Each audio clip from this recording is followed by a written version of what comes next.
Bonjour à tous. Nous allons vous proposer, comme chaque mois, les principaux enseignements que l'on peut extraire de notre méthode Digital Top-Down. Notre méthode consiste à évaluer l'attractivité des actions européennes au regard de 4 piliers d'analyse complémentaires.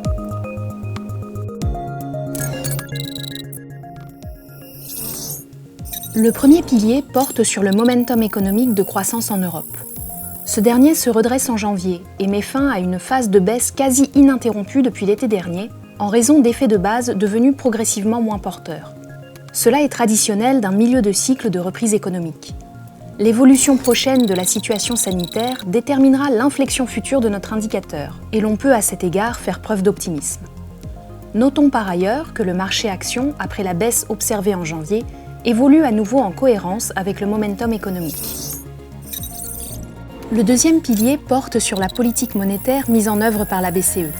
Cette dernière est très accommodante et la spectaculaire hausse de l'inflation fait baisser les taux réels et favorise la bonne diffusion d'une politique monétaire qui sera maintenue en 2022, selon les propos tenus par Madame Lagarde en novembre et confirmés depuis. La situation sanitaire complexe et la probable détente de l'inflation dans les prochains mois seront mises en avant afin de justifier le maintien de l'accommodation en 2022.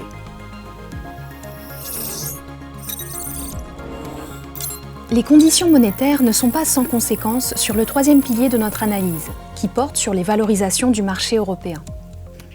Dans un contexte où les taux sont très bas, voire négatifs, la notion de valorisation devient cruciale.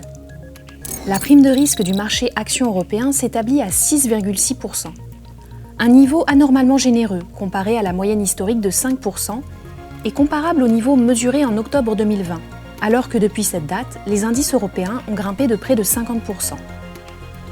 Un retour de la prime de risque vers sa moyenne historique pourrait provoquer une revalorisation du marché Action Europe de l'ordre de 15 à 20%, notamment grâce au segment value qui reste très sous-évalué au regard des standards historiques, malgré la forte surperformance de ce style de gestion en janvier.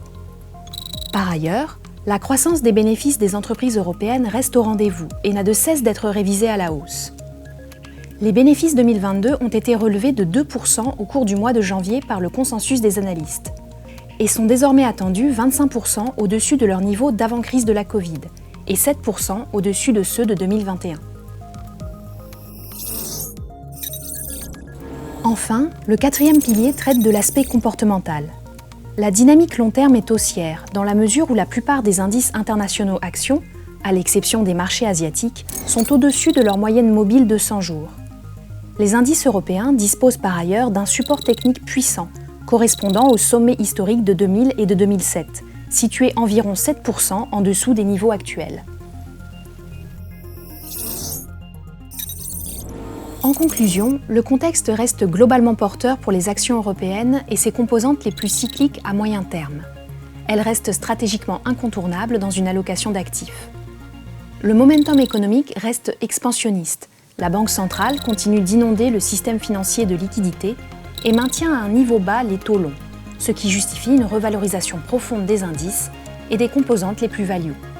Enfin, la dynamique de marché reste haussière, même si la dimension court terme est plus neutre, après le fort rallye observé depuis les bas de mars 2020. Voilà, c'est tout pour aujourd'hui. On se retrouve le mois prochain pour un nouveau point macroéconomique avec Shine Capital.